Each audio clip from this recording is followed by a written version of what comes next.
Doctor Abid सुलैरी साहब, आप मुतमिन हैं पाकिस्तान में जो टैक्स कलेक्शन के बारे में जो दावे किए जा रहे हैं, एग्रीकल्चर इनकम टैक्स, रिटेलर्स पे टैक्स, एक्सपोर्टर्स पे टैक्स, टारगेट अगर अचीव हो रहे हैं तो फिर प्रॉब्लम किस बात का है?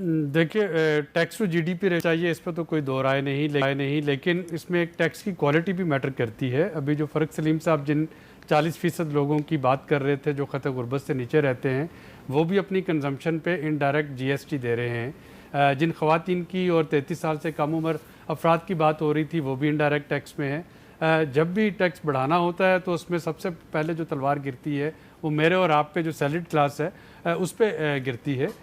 जो रियल स्टेट है, अभी भी आपका रिटेल सेक्टर जो है और एग्रीकल्चर पे जो टैक्स लगना था, एग्रीकल्चर से इनकम पे, उस पर अभी भी इफ्स एंड बट्स मौजूद हैं। अल्लाह करे कि ये चीज़ें जो है इसी तरीके से जैसे हुकूमत ने प्लान की हैं ये चले। अगर ये GDP tax to GDP ratio बढ़ेगी तो तभी आपके जो कर्ज़े, जो आपने एक सवाल किया था कि अंदरूनी और बैरूनी कर्ज़े लिए जा रहे हैं, तभी उनका बोझ जो है वो कम होगा। पिछले साल चूँकि टैक्स ज़्यादा इकट्ठा हुआ तो हमारी जो डेट टू जीडीपी रेशो है वो 74% पे आ गई, और अगर इस साल ये हो जाता है तो 62%। अच्छा, एक मैं आपको बताऊं, वर्ल्ड पॉपुलेशन रिव्यू रिपोर्ट है 2024 की, इसके मुताबिक जीडीपी रैंकिंग जो है उसमें पाकिस्तान जो है वो 209वें नंबर पे है और इंडिया जो है वो 6ठे नंबर पे है। इतना नीचे हैं हम। सर, इंडिया के साथ तो अब आपका कंपैरिजन बनता ही नहीं है। इंडिया तो अब दुनिया की चौथी बड़ी इकॉनमी बनने जा रहा है। 650 अरब डॉलर। बांग्लादेश जो है वो 36वें नंबर पे है। 650 अरब डॉलर, और बांग्लादेश के 70 अरब डॉलर से ज़्यादा के रिजर्व्स हैं। तो जो चूँकि उनके पास रिजर्व्स हैं, एक्सपोर्ट्स हैं, वो वहाँ पे जो है चीज़ें किसी और तरीके से मैनेज की गई पाकिस्तान की। लेकिन इस जीडीपी को थोड़ा सा अंडर एस्टिमेट इसलिए किया गया कि हमारे यहाँ अभी भी जो अनडॉक्यूमेंटेड जीडीपी है वो हमारी डॉक्यूमेंटेड जीडीपी का तकरीबन 70 से 75%। अच्छा, ये बताएं कि एग्रीकल्चर इनकम पे जो टैक्स लगेगा, इससे आपकी जो ज़रूरी पैदावार है मुतासर तो नहीं होगी? नहीं होनी चाहिए। देखिए, इसको हमने एक मिथ बनाए रखा कि ये ज़राअत पे टैक्स है। ये ज़राअत पे टैक्स नहीं, ये अगर आपकी इनकम जो है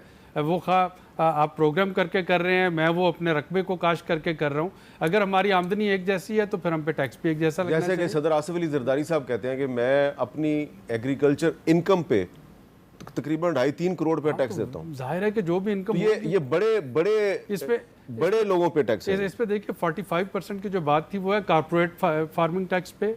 अगर आप पर्सनल छोटे काश्तकार हैं, यानी दरमियाने दर्जे के काश्तकार, और आप उस स्लैब में आते हैं जिस पे कि एक इंडिविजुअल आता है, तो उसकी इंडिविजुअल वाला टैक्स उसकी स्लैब होगी, उस पर 45% वाली स्लैब जो है वो नहीं होगी। तो ये आमदनी पे टैक्स है, और उस आमदनी में अगर उसके अखराजात हुए हैं, उसने पेस्टिसाइड खरीदा है, फर्टिलाइज़र खरीदा है, बाकी चीज़ें खरीदी, तो जो भी उसकी आमदनी उसमें से निकलेगी उस पर टैक्स। शहबाज राना साहब, क्विकली आप इस मामले पे क्या कहेंगे?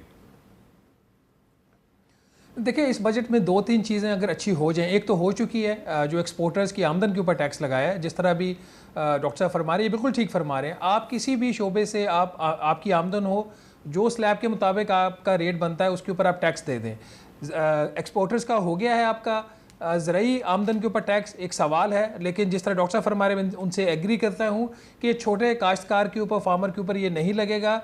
ये स्लैब्स हैं। अगर 12 लाख, अभी तो वैसे इनकी 4 लाख है पंजाब में एग्जम्पशन, और सिंध में 12 लाख रुपए की एग्जम्पशन है, और जो हमारी नेशनल एग्जम्पशन लेवल है वो 6 लाख रुपए की सालाना आमदन है, या 50,000 रुपये। तो जो उससे एग्जम्प्टेड है वो उससे निकल जाएगा। और पाकिस्तान में वैसे ही 80 से 82% जो किसान है, हामिद मीर साहब, उनके पास 12.5 एकड़ से कम उनके पास रकबा है, और उतनी उनकी आमदन नहीं है। और अनलाइक दी सैलरीड क्लास, ये जो चाहे वो ज़रूरी तबका है आपका, चाहे आपका एक्सपोर्टर या दूसरे हैं, ये अपने अखराजात को माइनस करके जो आमदन बचती है उसके ऊपर टैक्स देंगे।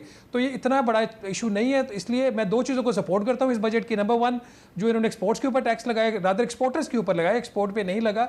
और दूसरा ये जो है ज़रूरी आमदन वाला, ओवरऑल जो इससे पहले डॉक्टर फ़रक सलीम ने भी बात की, मसला आपका अब टैक्सेस का नहीं रहा, मसला आपके अखराजात का है।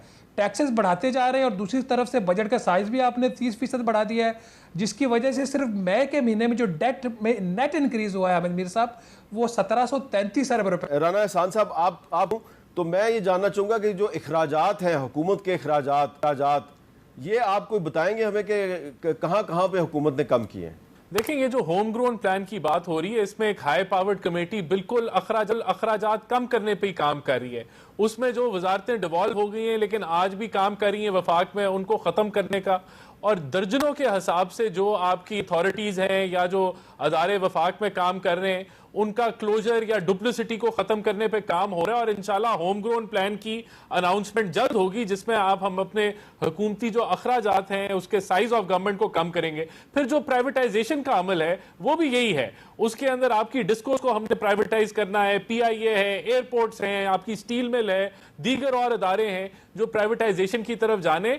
तो इनके ऊपर बिल्कुल हुकूमत को इदराक है और हम इसके ऊपर बिल्कुल काम करें। देखें, टैक्सेस के ऊपर मैं सिर्फ इतना कहूंगा, हमें अंदाजा है कि टैक्स रेट पाकिस्तान में बहुत ज्यादा है और इसका एक ही हल है कि आप अपनी टैक्स बेस और टैक्स इवेजन को कम करें और वो डिजिटाइजेशन है और हम उस तरफ बढ़ रहे हैं। हमें उम्मीद है कि अगर हमें यहां कामयाबी मिली तो हम सैलरीड क्लास को भी रिलीफ देंगे, हम कॉर्पोरेट को भी रिलीफ देंगे। और लेकिन ये मिलके होगा, हर बंदा अगर अपनी जिम्मेदारी रियलाइज करेगा कि उसने टैक्स देना है तो ये चीजें हो सकती हैं इंशाल्लाह। लेकिन सैलरीड क्लास जो है वो टैक्स तो सबसे ज्यादा देती है, पॉलिटिशियन से भी ज्यादा देती है, लेकिन टैक्स जो है वो सबसे ज्यादा उनको देना पड़ता है। अच्छा डॉक्टर फरुख सलीम साहब, ये बताएं कि हुकूमत को कहां कहां पे अपने अखराजात कम करने की जरूरत है? देखिए, जो 18वीं तरमीम है उसके बाद विफाकी हुकूमत के पास तो कोई पैसा बचता नहीं। 7,000 अरब जो है, 17,000 की आमदन है इस बजट के अंदर विफाकी हुकूमत की, उसमें से 7,000 सूबों को बांट दिया जाता है और 10,000 जो है वो तकरीबन सूद की मद में मुख्तस किया गया है। तो विफाकी हुकूमत की जेब तो हो जाती है खाली। विफाकी हुकूमत के अंदर अखराजात कम करना, जब तक 18वीं तरमीम के जो माली एस्पेक्ट हैं, जो फाइनेंशियल एस्पेक्ट हैं, उनको उनके ऊपर नजर सानी नहीं की जाएगी। अब आप सोचिए कि जो 10,000 अरब का सूद का खर्चा विफाकी बजट में आता है, जो कर्जा था लिया गया था वो सिर्फ इस्लामाबाद के ऊपर तो नहीं खर्चा गया था, वो तो पूरे पाकिस्तान के ऊपर खर्चा गया था, लेकिन उसका जो सूद है वो सारा का सारा बोझ जो है वो विफाकी हुकूमत पे पड़ता है।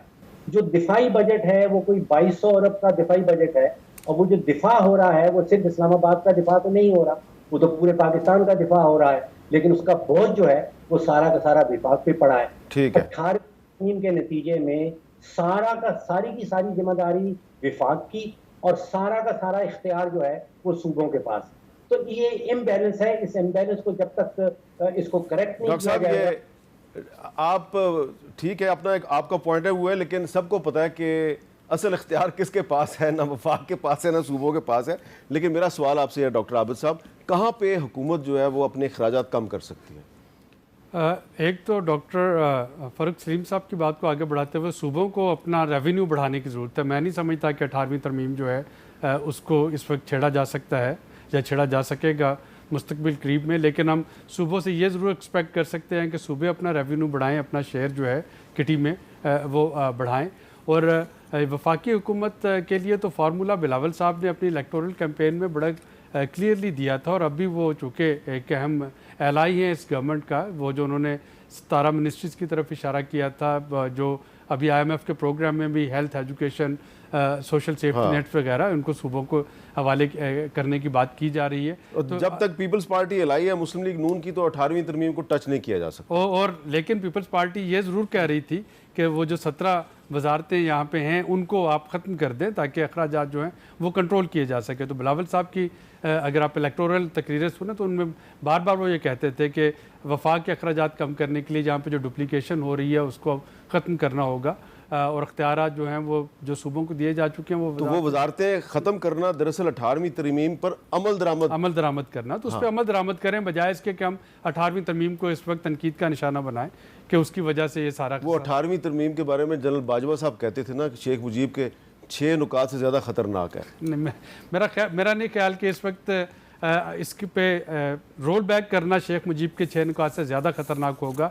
इस वक्त हमें उसको इन लेटर एंड स्पिरिट सूबों को ये रियलाइज़ करवाना है कि सूबे अपना रेवेन्यू बढ़ाएं और वफाक ने जो खाम खास से बहुत से डिपार्टमेंट्स और मिनिस्ट्रीज जो हैं वो यहाँ पे क्रिएट कर रखी हैं सूबों के पैरेलल, उनको तक डिवॉल्व करने के बाद भी उनको फारिग किया जाए ताकि एक बैलेंस जो है वो आ सके।